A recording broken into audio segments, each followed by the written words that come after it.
Kutoka, unakumbuka nini? Hakuna mtu asiyekumbuka Kutoka 14:14. Nanyi mtanyamaza kimya, naye Bwana atapigania. Hakuna mtu anajali kwamba kwani ilianzia wapi, ilishia wapi. Lakini nanyi mtanyamaza kimya, inawezekana umenyamaza sehemu ambayo hutaki kunyamaza. Kwa nini? Kwa sababu umeunyofoa nje ya muktadha. Umeamua kusema kwa sababu inakufeva wakati huo. Wakati unapigwa ukasema nami unanyamaza kimya. Wakati story yenyewe ukisoma yote unagundua wale wenyewe yule aliyoshauriwa nanyi mtanyamaza kimya aliambiwa nenda kawaambie waendelee mbele. Wewe umenyamaza kimya kwa sababu ukusoma mistari iliyoko wapi? Mbele. Umenielewa mpaka hapo? Ni sawa tunapoenda tu kwenye Kumbukumbu la Torati 28 na kukimbilia mistari kule yenye baraka. Hatutaki kusoma huku mwanzo, utakuwa kichwa wala utakuwa mkia.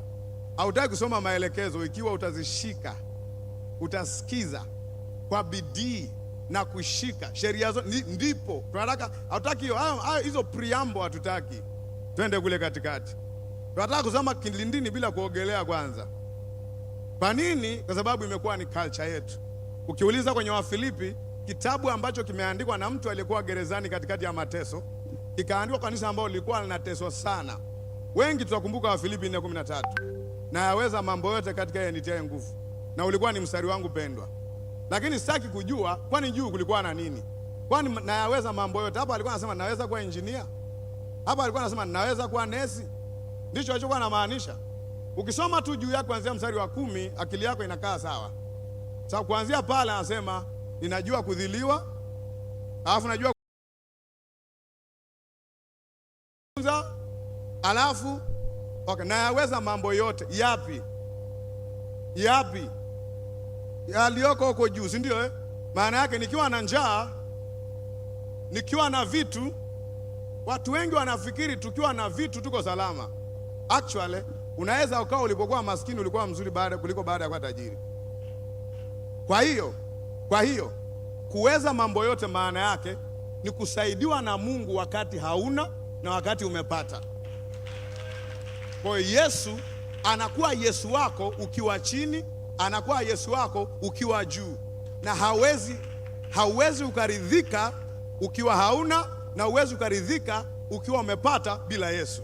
Kwa Yesu anakuwa the center of it, ambaye hana, of the have not and the one who have.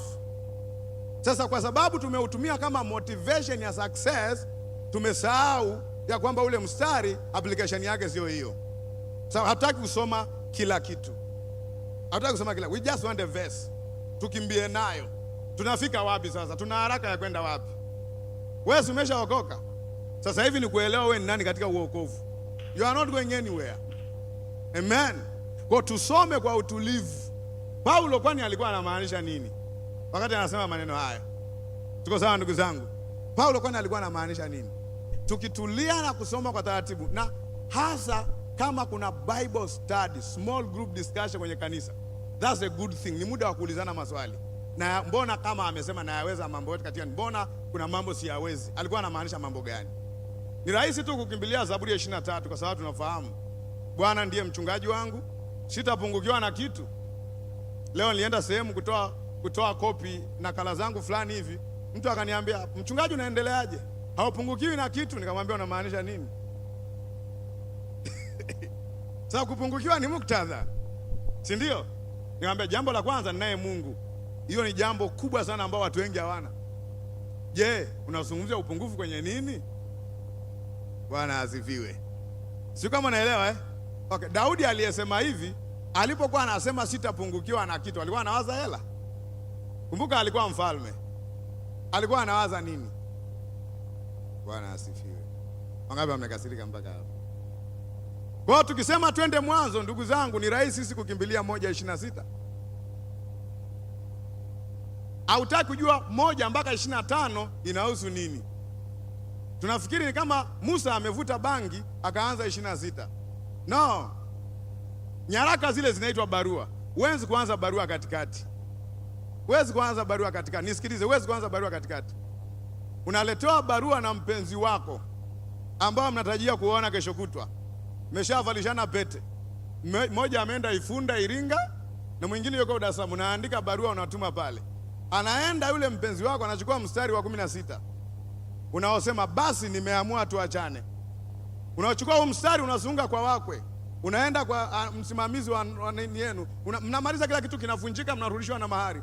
Baba mkwe anakuambia naomba hiyo barua uliotumiwa. Anachukua anasoma, salamu.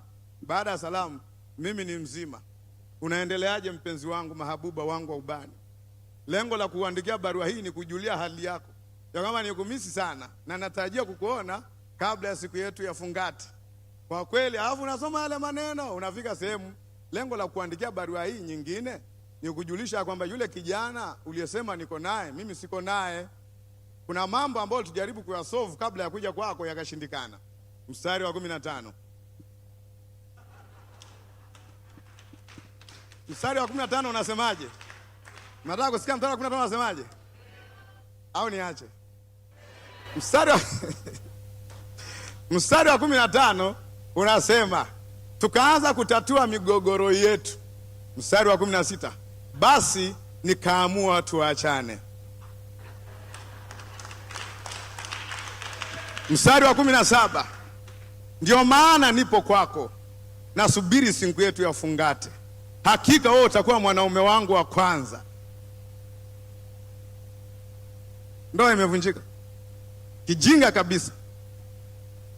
International Pumba Producer and Supply. How did you say that? Kwa nini umefika hivyo? Kwa nini? Kwa sababu we really don't care about kwani mwandishi alikuwa anamaanisha nini. Na ukweli niwaambie ndugu zangu, nimesema mwanzoni jana kwa heshima kabisa, kama tusipoheshimu usomaji wa hii Biblia, hakuna revival tutakayopata. Hakuna ndugu zangu. Hakuna kabisa. We have to respect how we read this. Changamoto ya Wayahudi na Yesu ilikuwa ni hiyo hiyo. Ndio maana maneno yake yalikuwa ni hamkusoma. Na anapoambia hamkusoma, vitabu anavyo.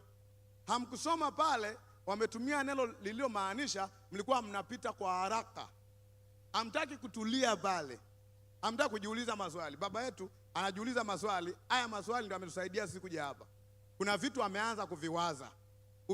Ukiogopa kuwaza utaondoka hujafanya kitu kwenye ulimwengu. Lakini akaanza kufikiri, kwa nini tusifanye hivi? Kwa nini tusifanye hivi? Kwa unaposoma Biblia usiogope ikikuchallenge. Usiogope kuchallenge. Amen. Nilikuwa nawaambia watu juzi, hata dhambi ya Adamu huwa hatuijui vizuri kwa sababu tuna rush.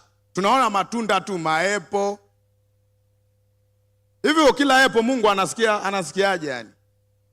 Yaani Mungu ana mind kila epo. It's not about apple.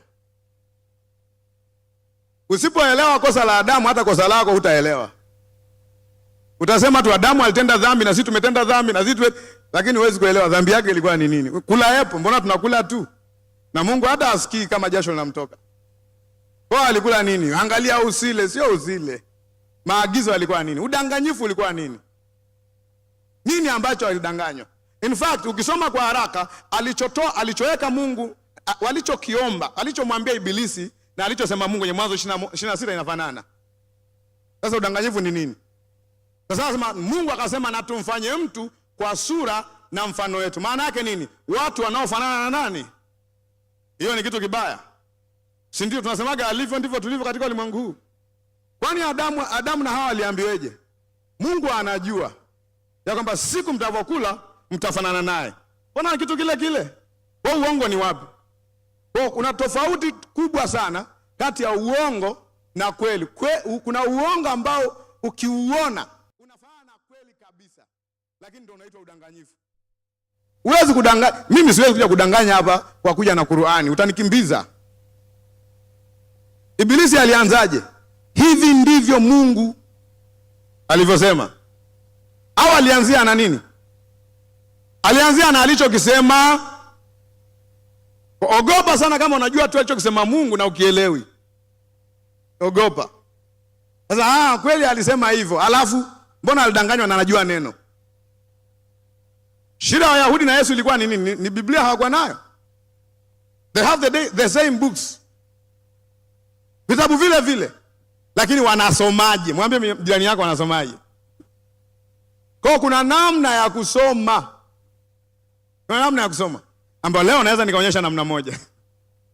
Amen. Namna moja. Shida yake ilikuwa ni hiyo.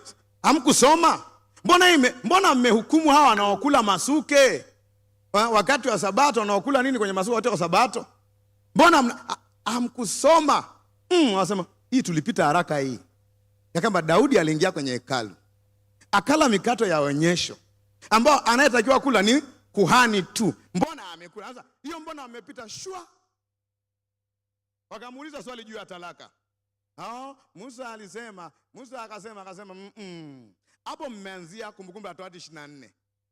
Mmenyofoa mstari kama wanafanya leo sisi. Sisi kanisa la leo ndio tunaongoza International Nyofozi Ministry. Sisi tunaongoza kwenye hiyo. Akauliza, mmeanzia wapi? Kumbukumbu la Torati ngapi? 24 mstari wa 5. Mmesoma ilivyokuwa hapo mwanzo? Yesu akamwambiaje? Lakini hapo mwanzo haikuwa hivyo. Ndio maana jana nikasema, ndugu zangu, hatuwezi kuelewa ufunuo tusipoelewa mwanzo. Naomba niseme kitu, sisi wote hapa ni watumishi wa Mungu kwa level tofauti, kwa nafasi tofauti. Naomba niseme hivi. Nitawapa mfano mmoja.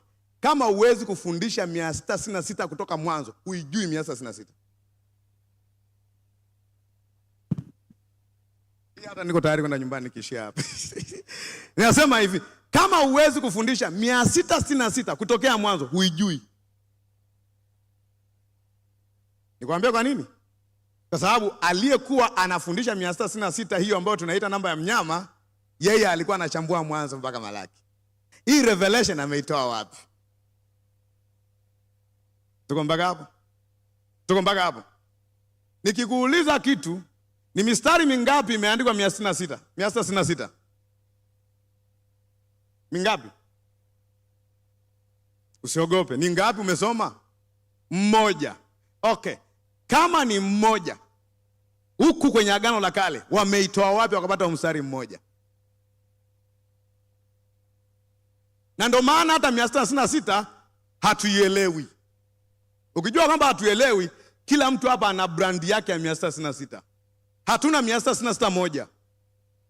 Wengine ni kinywaji cha Monster. Wengine ni Papa. Baadaye akawa Osama. Alafu baadaye akawa Obama. Anazidi kufyatuka. Sijui sasa nani ataitwa. Labda Trump ataitwa sasa 666. Hatujui. Alafu sasa unaambiwa Obama akamua Osama. Sasa ufalme ukafitinika juu ya ufalme wenyewe. Lazima kuna kitu kiko mahali. Mwambie jirani kuna kitu kiko mahali. Lazima turudi kwenye hiyo basic Bible teaching ambayo watu wengi wanadharau. Sisi wachungaji tuko guilt. Tuko guilt. Na nini? Sisi wachungaji tuna guilt nini Kiswahili? Sisi wachungaji tuna hatia. Hatuonyeshi wa Kristo, na nafikiri kama wachungaji wengi wa Living Water Church hapo wako wengi. Sisi wachungaji tuna hatia. Hatuonyeshi wa Kristo kama Bible study ni muhimu. Ndio maana sessions za Bible study wachungaji hatupendi.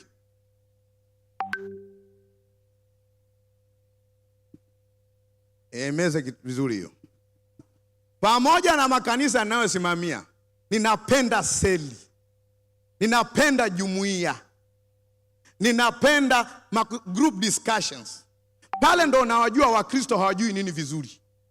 Pale ndo mtoto mdogo ananiuliza swali, baba, kwa hiyo unamaanisha Mungu anajua yote? Ndiyo. Mtoto wa miaka 8 anakuuliza kwenye seli. Sio hapa mbele, hamna mtu anatuuliza swali hapa. Kwa hapa niko na relax. Kwenye seli naulizwa, baba, unamaanisha kwamba Mungu anajua yote? Ndiyo. Kama anajua yote, alijua kwamba wanadamu atakosea? Ndiyo. Kama anajua kwamba, kwa nini aliweka mti, kwa nini hajaondoa? Ndio akili itakaa vizuri. Utarudi kwenye Biblia kwa heshima. Mtoto mwingine akaniuliza 18, 8 years old. Akanikalisha kwenye 18 akaniambia, baba, umesema ya kwamba Mungu anatupenda? Nikajibu ndiyo. Sasa unajua majibu mengine unajiweka kwenye mtego. Alafu swali la pili,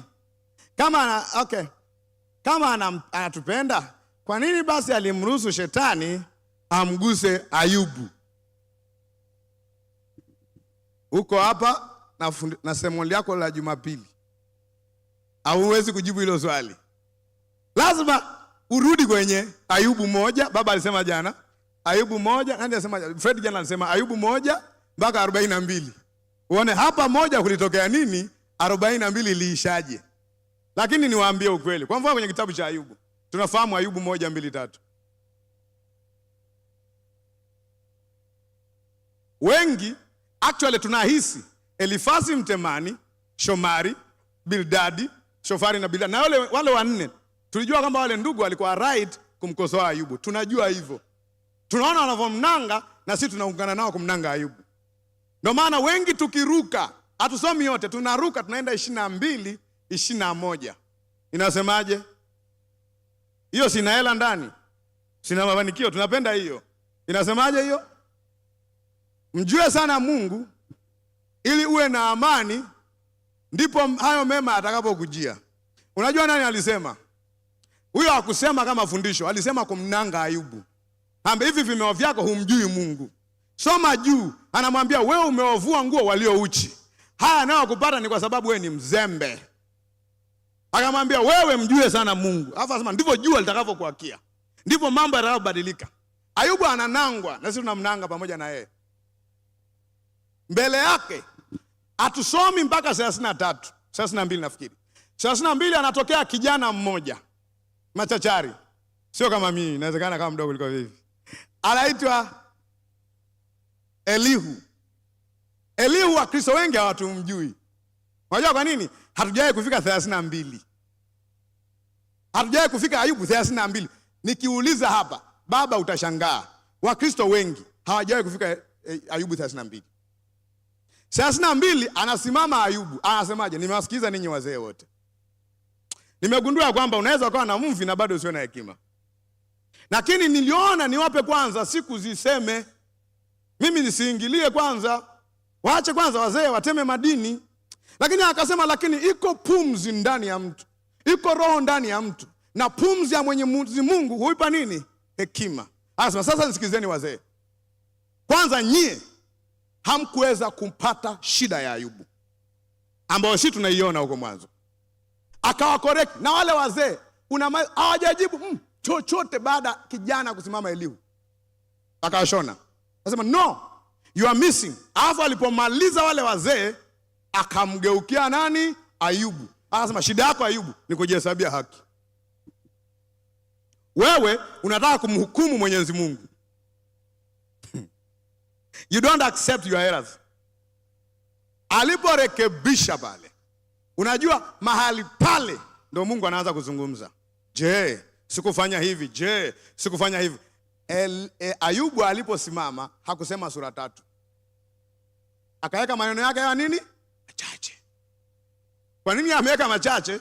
Kwa sababu alijua kwenye mparangano wake na wale ndugu watatu walikuwa sawa. Alafu ile inaisha vizuri. Yakobo ana conclude kwa kusema, lakini mnaona mwisho wake Ayubu, ya kwamba Mungu ni mwenye rehema, mwenye huruma. Anamaliza kwenye Yakobo 5:11 kusema kama ungesoma Ayubu yote ungeona Mungu amejaa rehema.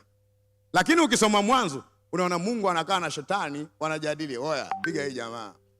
Huyu jamaa apurukuti yani, ananipenda kinoma. Umiza tu. Nimuuliza mtu mmoja, nani aliyeona hicho kikao? Hakuna aliyenijibu. Nikamwambia kwenye hicho kikao, nani aliyekuwa anachukua video ya Mungu na shetani? Akarekodi, akasema, akarushia hivi, akarushia hivi. Naomba niulize, conversation ilitokea wapi?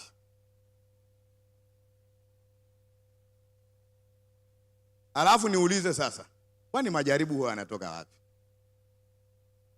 Ukishajibu swali la majaribu yanatoka wapi, utagundua mazungumzo yalikuwa wapi. Umetulia sasa eh? Sasa mimi na enjoy sana Wakristo wakitulia.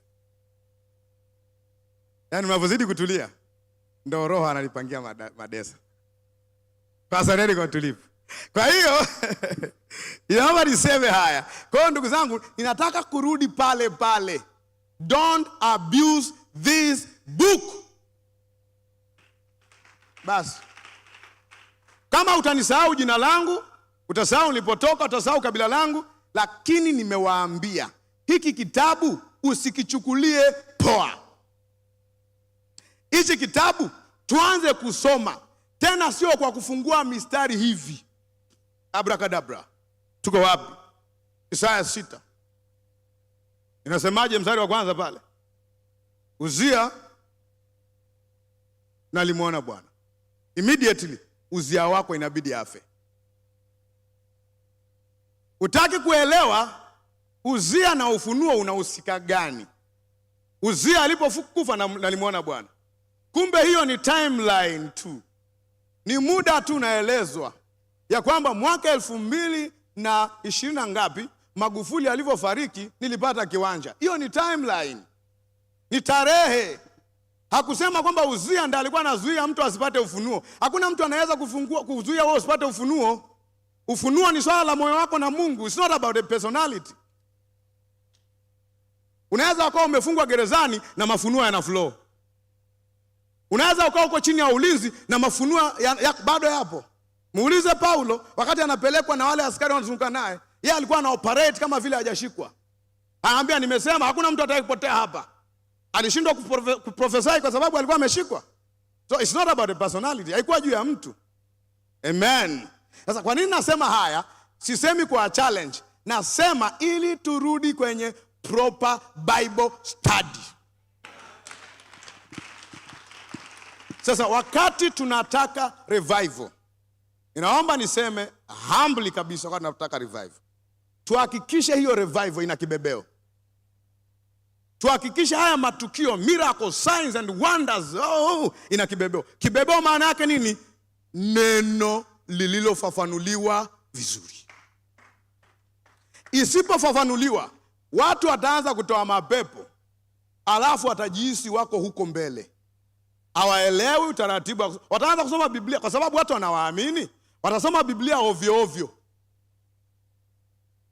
Na Yesu hataki isome ovyo ovyo. Naomba niende mahali kidogo.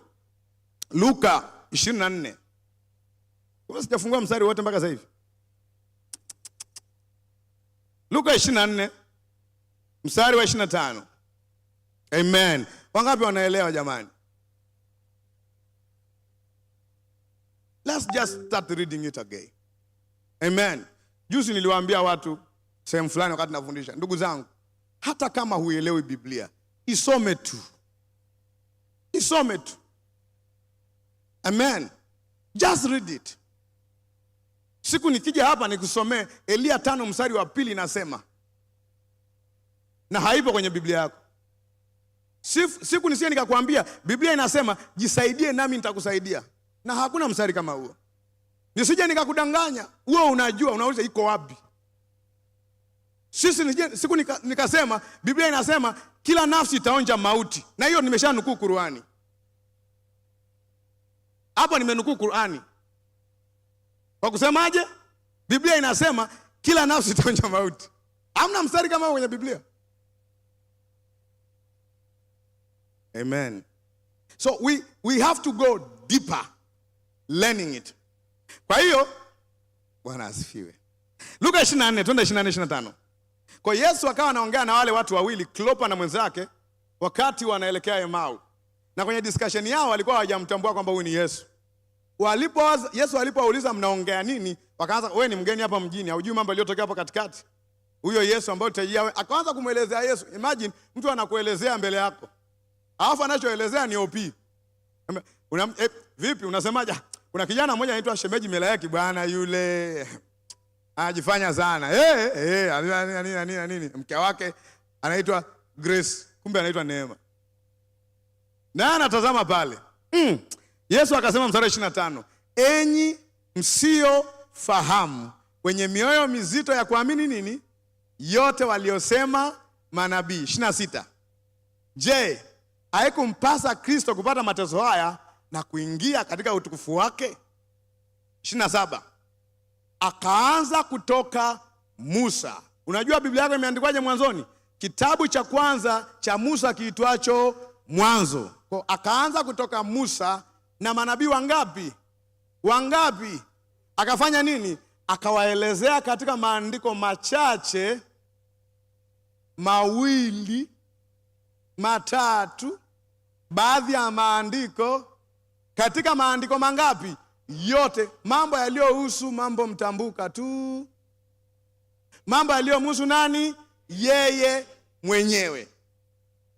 Kwa basically Yesu alikuwa anaweza kusoma Mwanzo na kusema mnaniona? Kwenye kanisa la kwanza, hati ya kwanza ni uwezo wa kusoma Genesis na kumwonyesha Yesu. Narudia tena. Kwenye kanisa la kwanza, uwezi ukawa umeelewa Biblia kama uwezi kufundisha habari za Yesu kwenye Mwanzo mpaka Malaki. Amen. Sasa angalia, akaanza kutoka Musa. Angalia, ile neno akaanza ni msingi. Nilionyesha jana, mwanzo ni mwanzo. Yesu mwenyewe Bwana wetu alianzia wapi? Mwanzo. Amen. Alianza kutoka mwanzo. Akawaeleza katika maandiko yote mambo yaliyomhusu yeye mwenyewe. Alipofika kwa wale 11, nafikiri mmoja tayari alikuwa hayupo, si ndio Kwenye mstari 44. Yuda Iskariote ameshakula sukari yote, hayupo. Wakabaki wale 11. 40 anasemaje? 24:44. Nataka nikuonyeshe kitu hapa. Tusome wote. Kisha akawaambia wale 11, haya ndio maneno yangu niliyowaambia nilipokuwa nikali pamoja nanyi, ya kwamba ni lazima yatimizwe mambo ngapi? Yote niliyoandikiwa wapi? Katika Torati ya Musa na wapi? Na manabii na wapi? Na Zaburi. Kwa Yesu amesema kuna mambo nimeandikiwa kwenye Torati ya Musa, Tora, vitabu 5 vya Musa, manabii na Zaburi. Akasema mstari wa 44 ni wa msingi sana. Angalia alichosema 45. Angalia 45 anachosema. Anasemaje? Ndipo akawafunulia akili zao wapate kuelewa nini? Naomba niulize, maandiko gani hapo walitakiwa kuelewa? Mwanzo mpaka ambao leo tunaita nini? Agano. Jana niliwaambia kanisa la kwanza lilikuwa haliiti agano la kale. Lilikuwa inaita nini? Ambayo yuko inatenganisha Malaki na Mathayo, haipo kwenye kanisa la kwanza. Mwambie jirani yako haikuwepo huko. Kwa kama kanisa la kwanza wanakuja kufundisha uinjilisti, watatumia kitabu gani? Yaani Petro ameokoka wale watu 3000, anaingia kanisani, si unajua wale 3000 walivyookoka wakawa wakidumu katika fundisho la mitume na katika ushirika, katika kumega mkate na kusali. Naomba niulize, Petro akija wakati Mathayo haijaandikwa, Luka, Marko na Yohana haijaandikwa, hata matendo ya mitume haijaandikwa, anawafundishaje twende uinjilisti kwa kutumia Mwanzo mpaka Malaki? Mwambie mwenzako shule. Kwa hiyo ina maana kanisa la kwanza halikufundisha uinjilisti. Ulifundisha uinjilisti. Kwa walifundishaje? Mwambie jirani walifundishaje. Kwa kuna serious na waliokuwa nayo kwenye Bible study. Ndio maana leo ikitolewa tamko ikakatwa Mathayo mpaka Ufunuo, ukaambiwa ukikutwa na Mathayo mpaka Ufunuo unakatwa kichwa, zikakolekitwa Biblia zetu zote, wakabakiza Mwanzo mpaka Malaki, tunaweza kufundisha Roho Mtakatifu? Inapaswa iwe, si ndio? Tunaweza kufundisha juu ya ubatizo, kunena kwa lugha, kufasiri lugha, karama mbalimbali. Tunaweza huduma 5 tunaweza kufundisha. Mwambie jirani yako inapaswa uweze.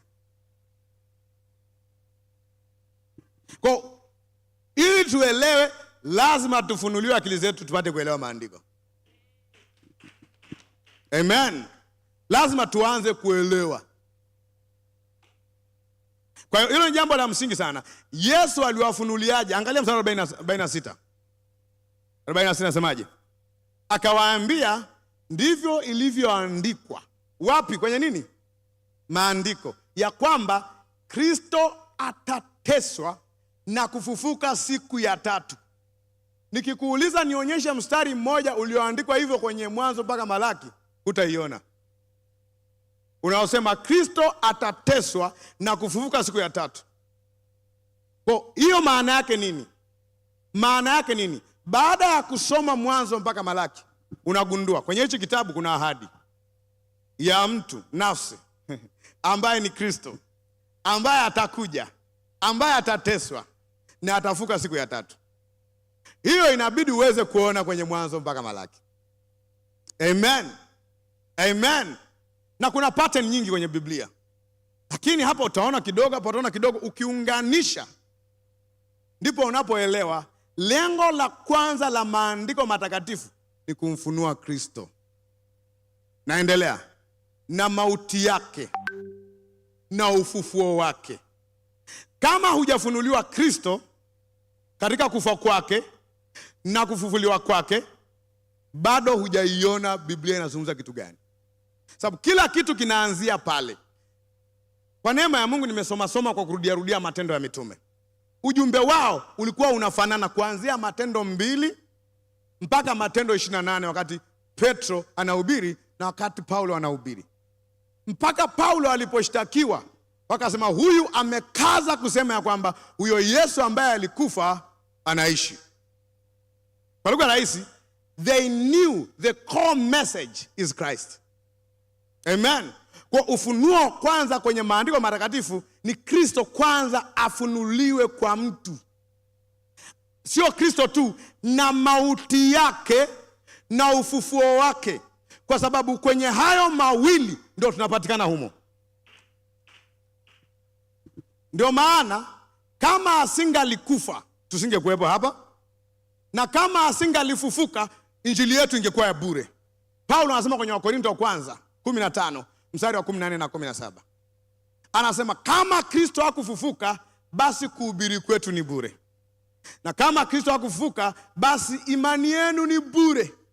Akasema kama Kristo hakufufuka mngalimo katika dhambi zenu. Kwa ufufuo wa Yesu Kristo has to be explained kwenye maandiko. Usipoweza kuelezea watu hataona. Amen. Kwa tayari tunaonyeshwa pattern namna maandiko yalivyosomwa na kanisa la kwanza. Namba 1, see Christ. If you don't see Christ, you have seen a crisis.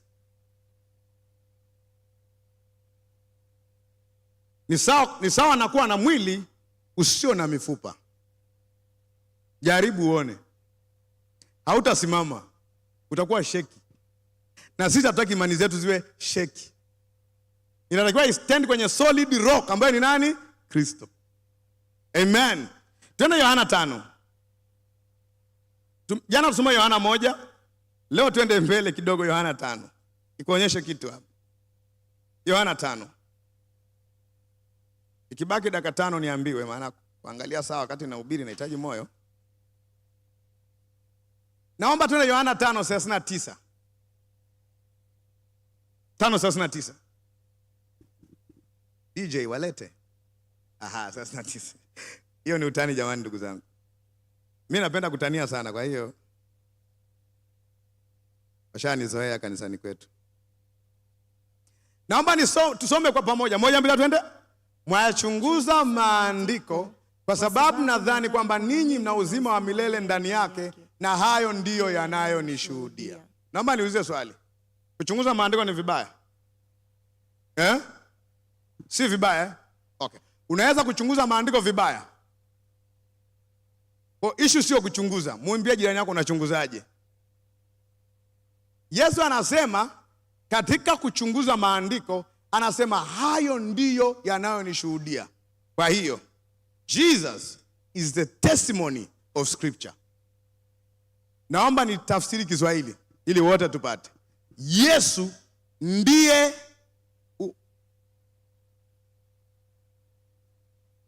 ushahidi wa maandiko. Maana yake the essence of scripture is Christ. Lengo la maandiko ni Kristo.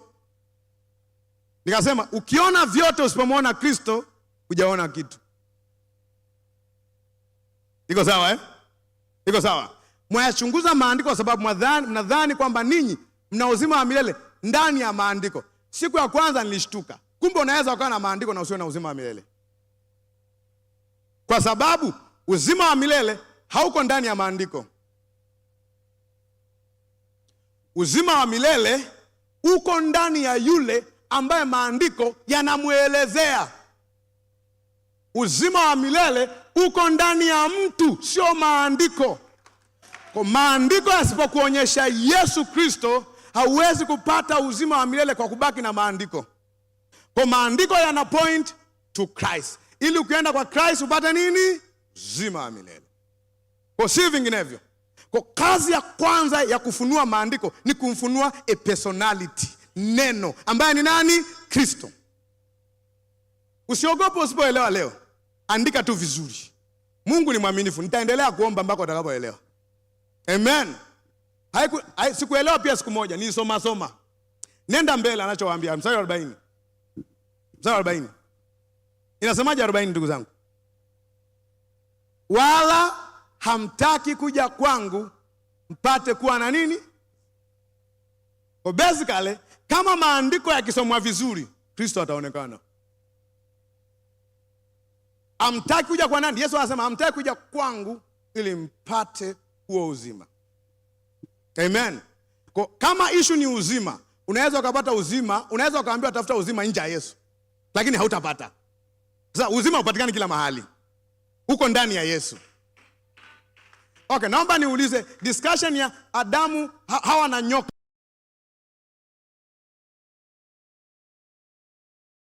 Ni kuwa na roho wa Mungu au uzima wa Mungu ndani yako. Nimeanzia mbali hivyo. Kwa hiyo kama discussion ilikuwa ni hiyo, maana discussion ilikuwa ni uzima basically. Kitu ambacho Mungu aliwapa bure, Ibilisi anawaambia tafuta kwa kumkataa nani? Mungu. Ni sawa na kumwambia mtu anaweza, ngoja nitumie lugha hii, anaweza kwenda mbinguni bila Yesu.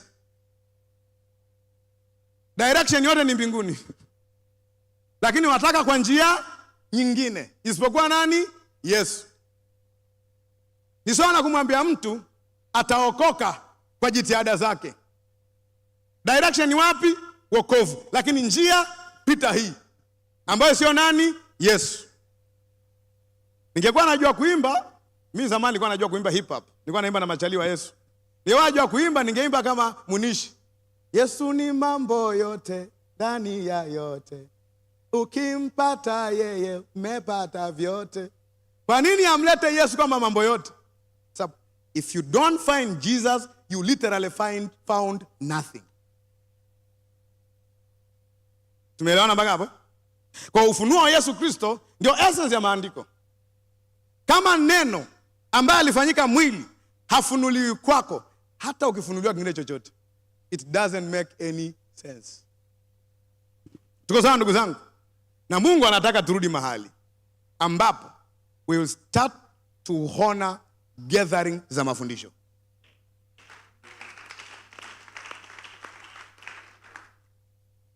Ukisema seminar za mafundisho, we don't want to appear. Tukiambia jamani leo kwenye seli, kwenye life center, kwenye jumuiya, tutakuwa tunachambua kitabu cha Warumi, hautokei. Leo tutakuwa tunaombea uzao, rundo linajaa. Kwa sababu tunataka vitu kwa Mungu, hatumtaki Mungu. Ndio maana wakati mwingine watumishi wa Mungu tunaweza kugeuka waganga wa kienyeji. They want things of God, they don't want God. Tukisema leo itakuwa ibada ya breakthrough, everybody appear. Lakini tukisema ibada ya mafundisho, leo utakuwa na Bible study, every person disappear. You appear and disappear. Utaki kutokea ikiwa kitu ambacho kitagharimu attention span yako. Itagharimu kutulia na kuambiwa vitu vigumu. Na kuambiwa fungua mistari mingine 25. Fungua nao mstari. Tuangalie hapa. Tufananishe Biblia TKU, tufananishe na SUV, tucheki na habari njema. Utaki tuambiwe, tucheki kwanza amplified, alafu tukitoka amplified, utaki tuangalie na Biblia nyingi siku hizi, King James Version. Utaki hiyo, wasema unazunguka sana na maandiko. Sisi tunataka matokeo tu. That's not the Bible. Kuna wenzako walipata matokeo tu na walifika wawili Kanaani.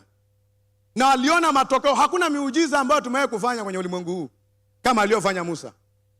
Lakini waliokoka wangapi? Wawili waliotoka nao Misri. Why? Kwa sio hii bila hii, ni vyote. Si ndio? Neno lichambuliwe vizuri, ishara zifanyike. Wakati fulani sisi watumishi tunavyo correct vitu tunakosea. Unataka kufundisha juu ya excellence, kama kanisa letu hapa liko excellence sana. I like it. Unaona? Kila mtu ana pay yake. Baba, hii ni kubwa sana. Hakuna kugongana. Kila mtu anampokea mtu wake na it's a very systematized church. I like it. Lakini wakati tunasema I like this standard, tusiseme yani kuombaomba tu.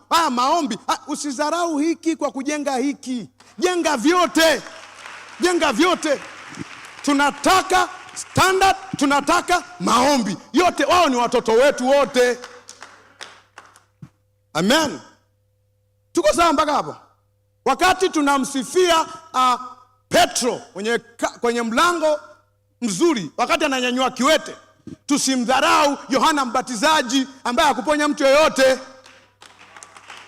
Kwa sababu Yohana Mbatizaji ambaye hakuponya mtu yeyote, hakufanya kitu chochote cha ajabu cha kushangaza, alishaukata kichwa. Yesu anasema hakuwahi kuwepo katika wazao wa mwanamke nabii kama huyu. Standard ya nabii, mchungaji, mtume, do you point people to Christ kama Yohana Mbatizaji? Tukicheki content hiyo, unajua tunaweza tukawa na matumbo mengi, lakini matumbo yafanani. Tumbo langu linaweza likawa kubwa, kumbe sijala vizuri. Lakini kuna tumbo la mwanamke lina mtoto ndani. Tunafahamu content. Kwa hiyo tusiangalie tu matokeo. Nini iko ndani ya hayo matokeo?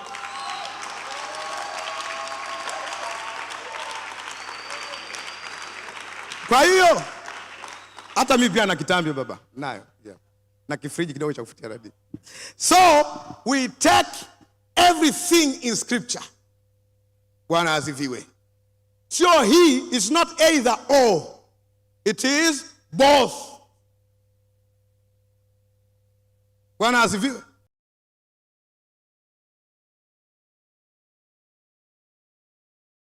Tunachukua yote.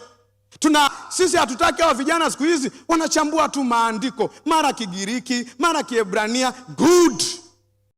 Wamesogea. Wamepungiwa kwenye nini? Tunawaambia ongezeni na hiki. We take all. We take all. Not a part. Amen. Tunachukua nini? Chukua yote. Let's take everything. Kwa hiyo unaweza kuonya bila kudharau A kwa sababu unaipenda B. Hivi vyote ni vitoto vya Mungu. Amen. Amen. Hivi vyote ni vyetu. Sema vyetu. Uchambuzi hii wa maandiko ni vyetu. Paulo hakuwahi kuwa na mkesha wa praise and worship, sio mbaya. Ila alikuwa na mkesha wa mafundisho. Kwa hiyo wanafanya makesha ya mafundisho, tusiwatukane. Mbona wanachambua sana? Tunataka kuona matokeo. No please. Tuchanganye yote. Hello. Tuchanganye nini? Yote. Yeah. Mimi nikiona sielewi kitu Kiswahili, naenda Kiingereza. Nikiona sielewi Kiingereza, naenda Kigiriki. Nikiona sielewi Kigiriki, naenda Kiebrania. Natafuta nini? Kile ambacho Mungu amesema. Let's take all. Mwambie jirani yako tuchukue yote. Mwambie neno na ishara, excellence na maombi. Hakuna ambacho tukihitaji. Tumeelewa ndugu zangu? Tumeelewa ndugu zangu? Yeah. Yesu alikaa na watu mlimani 3 days. Siku 3. Kizazi hiki ukifundisha nusu saa na mind. Sisi hatuna kashikashi kama za Bwana wetu. 3 days mlimani anafundisha. Na watu mpaka wamehisi njaa. Maana yake lito walifunga siku 3. Vyakula vikaisha. Kama walikuwa wanakula mpaka vimeisha. Sema, hao watu wakienda hapa watazimia huko mbele. Fanya namna. Amen. Tumefika mahali tunaambiwa tukiendelea kubaki kwenye kambi tutazimia. Mwambie jirani yako we take all. Kwa ufunuo wa maandiko ni nini? Kristo. Kama asipoonekana, no matter what we see.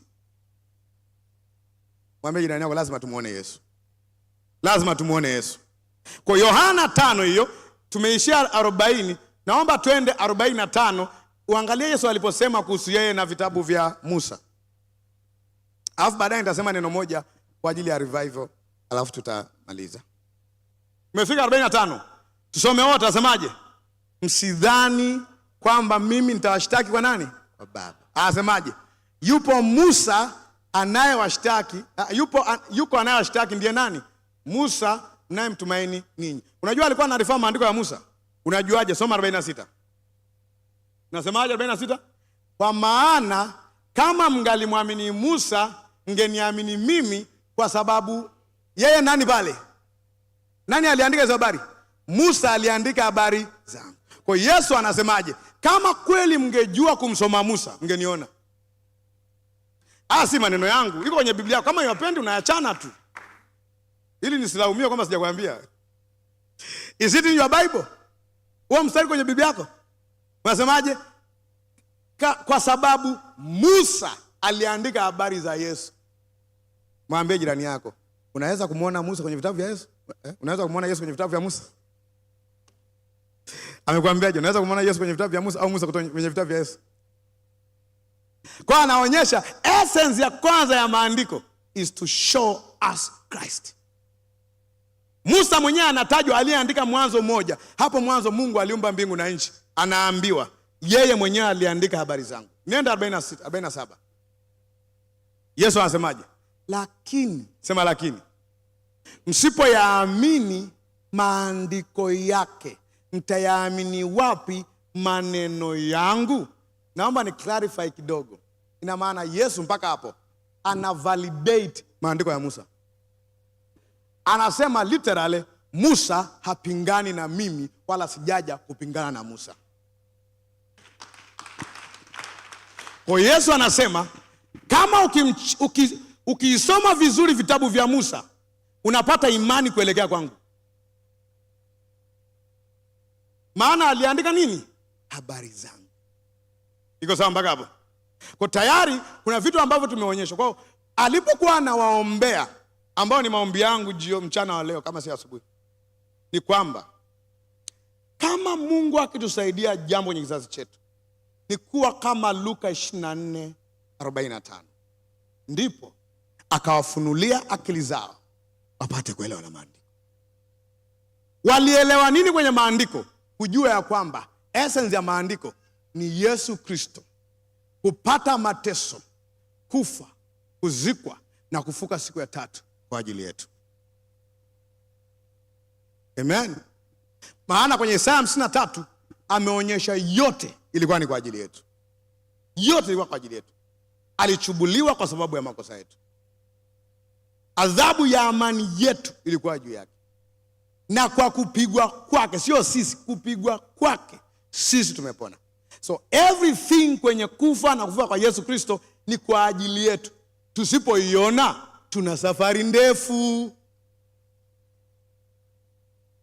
Amen. Tuna safari ndefu. Asante sana. Nimeambiwa vizuri na baba. Tusipoona Yesu kwenye maandiko, literally hatujaanza safari. Sio tuna safari ndefu. Hatuna safari. Kwa ufunuo wa Yesu Kristo, ndio maana kwenye ufunuo, kitabu kile tunachoita Ufunuo, inaandikwaje? Ufunuo wa Yesu Kristo ndio roho ya manabii. The spirit of prophecy is a testimony of Jesus. Yesu anasema hayo yananifunua mimi. Amen. Kwa maana Paulo anasema hatujihubiri sisi wenyewe. Sisi ni watumishi wenu kwa ajili ya Bwana. Tunahubiri ya kwamba Yesu ni nani? Ni Mungu, ni Kristo ambaye alifanya nini? Alisulubiwa, akateswa, akafuka siku ya tatu. Paulo, naomba nimalizie kwa kusema maneno ya Paulo hapo kwenye Wakorinto wa kwanza 15 mstari wa 3 na 4. Wakorinto wa kwanza 15 mstari wa 3 na 4. Umefika? 3. Inasemaje?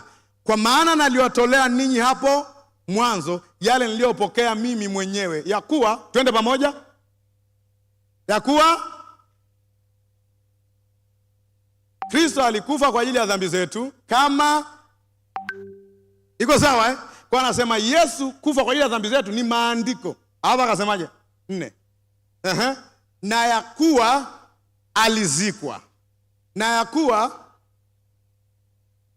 alifuka siku ya tatu, kama yanenavyo maandiko. Kwa anasema hiyo, naomba niseme kwa lugha rahisi, huo ndo moyo wa maandiko. Hiyo mistari miwili ndo backbone ya maandiko. Hiyo mistari miwili isipoeleweka kwa mtu yeyote unayemuita Mkristo baada ya kumhubiria Injili, kama asipoelewa hiyo, kuna vitu vingi hajavielewa. Kwa nini Yesu alikuja? Huwezi kuelezea. Kwa nini alikufa? Unajua. Kwa nini alifufuka? Unajua. Wewe uko wapi sasa hivi? Unajua. Mwambie jirani yako, inabidi tujue. Tujue kama tunavyojiita nini? Wa Kristo. Naomba nimalize kwa kusema maneno machache sasa. Kuhusu uamsho, nina submission kwa ajili ya baba zangu hapa. Nikiwa naongea mbele ya wazee, lazima niwe na submission. Kama wanavyoongea mbele ya mgeni rasmi. Tayari au niache? I have a submission. Ameniruhusu. Kwa sababu naongea mbele ya wazazi wetu hapa, I have a submission kuhusu uamsho. Kidogo tu. Okay, ameniruhusu. Basi naomba niseme maneno haya. Uamsho wa kweli hauji kama hatuwezi kuliheshimu neno lililoandikwa, a written word. Hauwezi kuwa wa kweli kama mpango wa Mungu hauelezewi vizuri kwenye maandiko. In fact, hauwezi kuwa wa kimungu kama hauwezi kuwapeleka watu kwenye kiu ya kujifunza neno lake. Hauwezi kuwa wa kweli kama maisha ya watu yenyewe hayaonyeshi kwamba Mungu yuko pamoja nao. Naongezea, ni vizuri kuona uamsho kwenye mambo yote mazuri, miujiza, majengo, ubora, kwenye mambo kadha wa kadha. Lakini mara nyingi uamsho wa kweli hutanguliwa na dharau, vitisho, kufa, kabla hakijafufuka kitu kwenye mioyo ya watu. Mko tayari? Narudia tena. Ni vizuri kuona uamsho kwenye mambo yote nini? Mazuri. Mambo gani? Miujiza, majengo, ubora kwenye mambo kadha wa kadha, lakini mara nyingi hutanguliwa na dharau, vitisho, kufa, kabla hakijafufuka kwenye mioyo ya watu. Nimesema mioyo kabisa. Kitu inafufuka kwenye nini? Revival begin with the revival of the hearts of men. Nikauliza, mko tayari? Kwa uamsho tu si kile tunakipata, lakini pia vitu tunavyopoteza. Uamsho si kile tu tunakipata na vile tunavyopoteza pia. Kama tunataka uamsho, tutapoteza. Tutapoteza nini? Hasira kwa ndugu zetu, chuki, mashindano, migawanyo na tofauti zetu.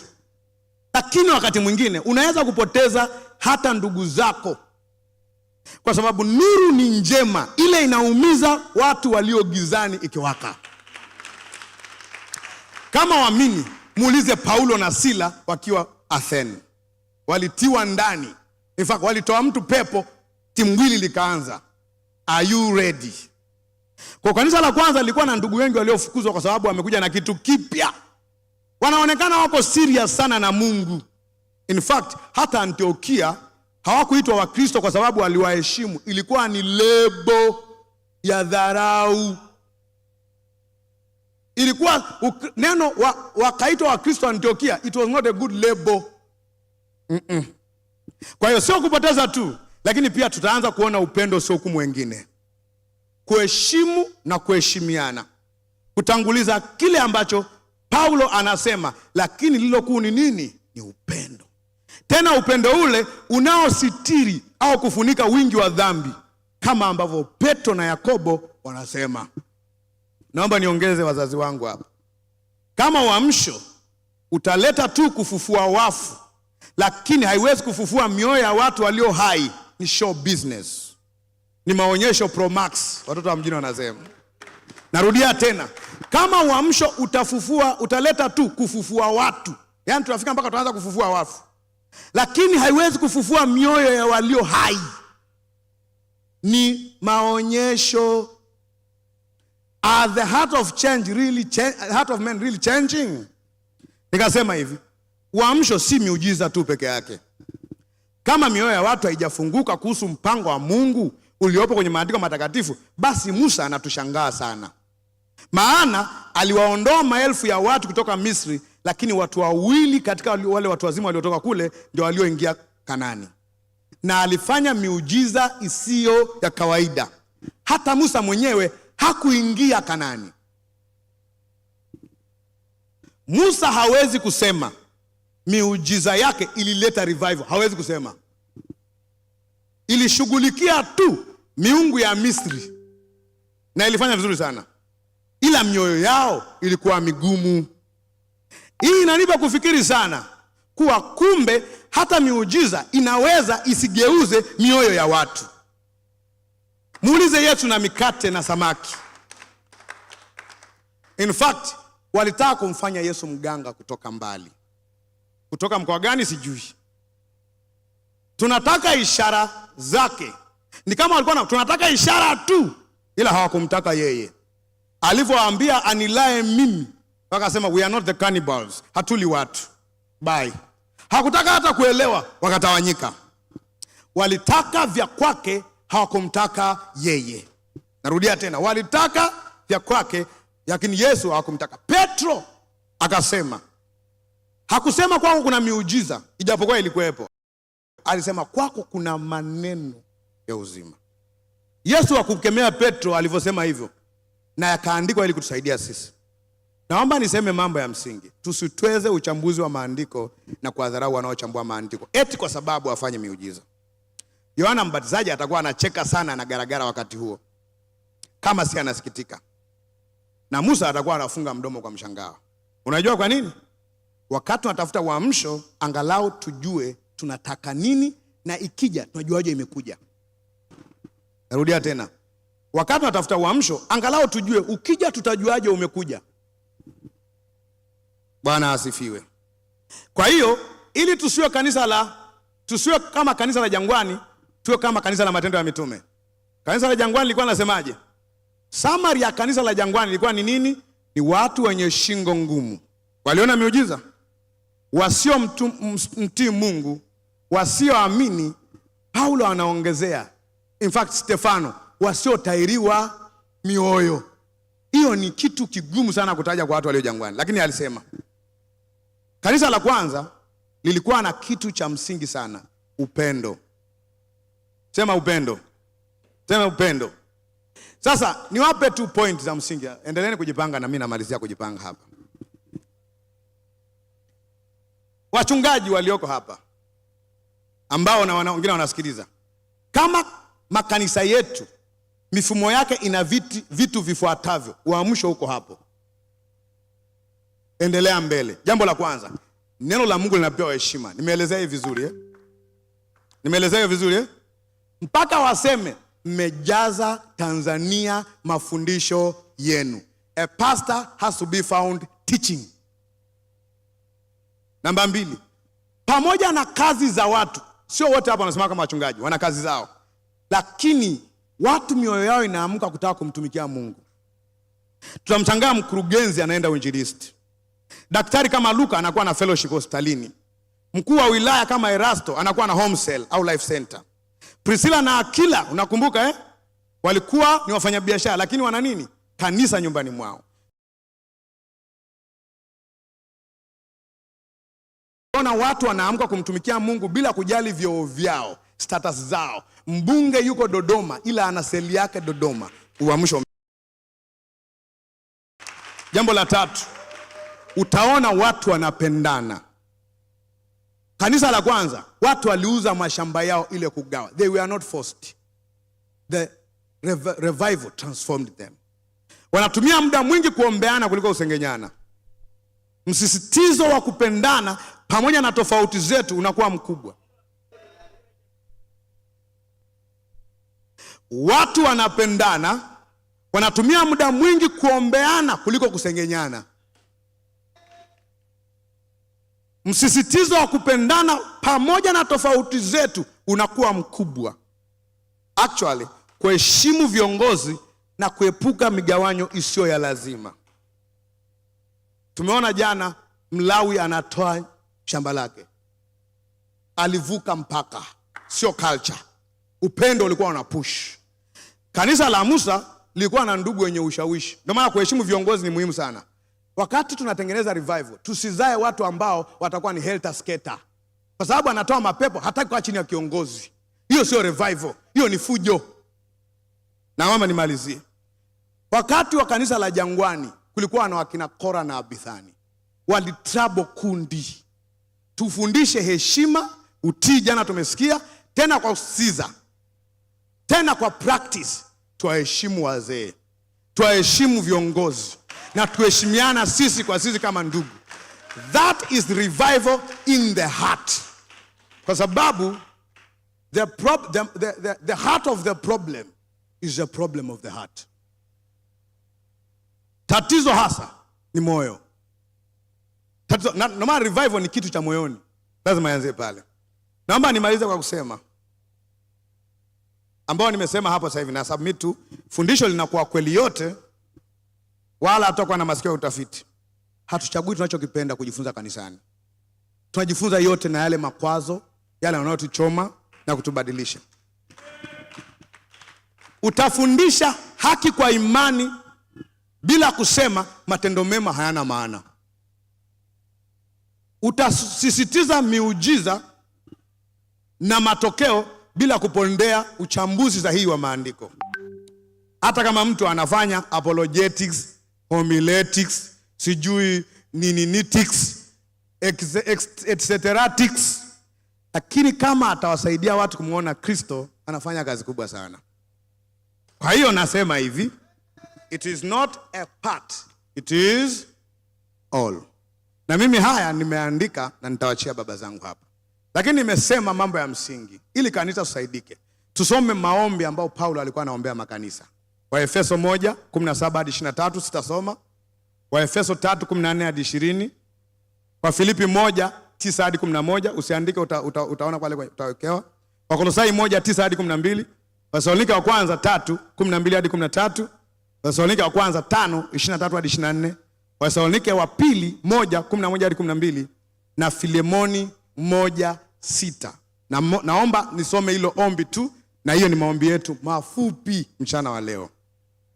Ili kwamba ushirika wa imani yetu ufanye kazi yake katika ujuzi wa kila kitu chema kilicho kwetu katika Kristo. Baba amewabariki sana.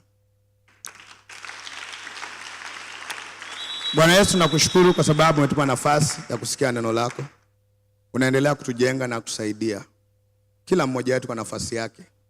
Na naomba ya kwamba kila mtu aliyesikia maneno haya ayachukue kwa ajili ya kumjenga na kuona revival ikitokea kwenye moyo wake.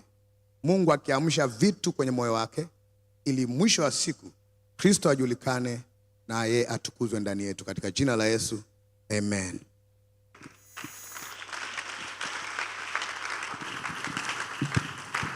Hebu nisikie makofi ya nguvu.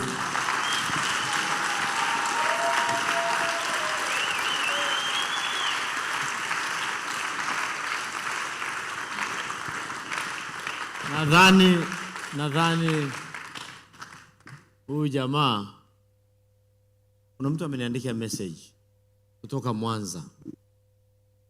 Ameniambia, baba, huyu Apostle Shemeji mbona kamaliza? Msisitizo wangu umekuwa kusoma neno, kusoma maandiko sana. Niliwaambia pastors wangu kumaliza Biblia, hata sijui kama wamemaliza. Hana, umaliza mara ngapi? Umaliza mara ngapi? Sorry? Huwezi kuhesabu? Kamaliza mara nyingi mpaka huwezi kuhesabu. Inawezekana kanizidi. Sasa tukisema tusome Biblia, hii ndio faida yake. Hakuna Ukristo bila kujua maandiko. Tuwe wa kweli, hakuna Ukristo. Kuna watu recently nilitukanwa sana kwenye mtandao. Uliona? Kwa sababu walisema naponda maombi. Tumedanganywa, maombi sio kila kitu. Maombi ambayo yanatoka kwenye moyo ambao hauna kitu jamani. Unaomba nini? Tuwe wa kweli. Ni upumbavu tu. Yaani wewe huna maandiko, lakini ndio muombaji kweli. Unaomba nini? Kwenye eti. Alafu Roho Mtakatifu anakaa wapi? Huyu anayefukua maombi hapo. Huyu ni mtakafujo. Ndio maana jana Panta akafundisha hapa. Tunaomba vitu zaidi kuliko ushirika na Mungu. Yaani atuombe kwa mfano nikikupigia simu tunaongea, ni tofauti na kukupigia kila siku na kuomba nauli. Utanikwepa, umeona? Kila siku nikupigia nauli, shemeji hebu kana nauli kidogo bana. Nimekwama kidogo. Ukiona simu yangu unajua nauli.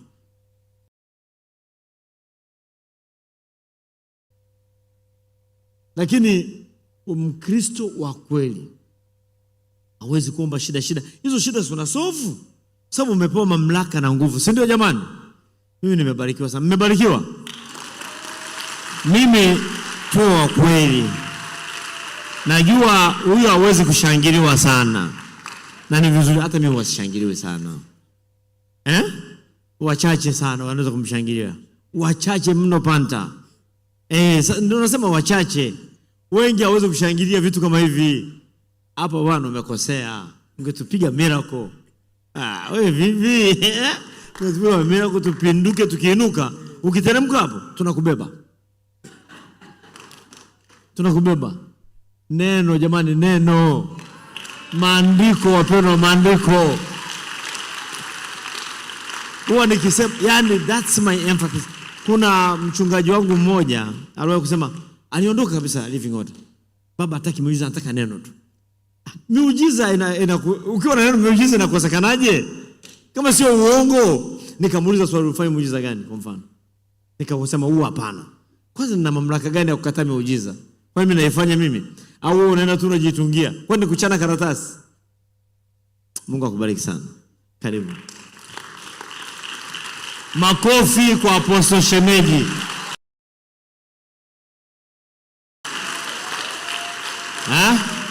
Nasema makofi kwa Apostle Shemeji.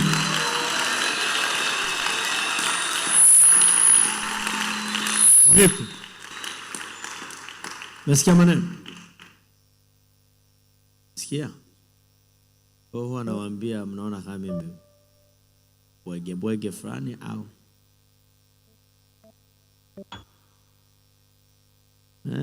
na jamaa huwa anawasisitiza kweli kweli.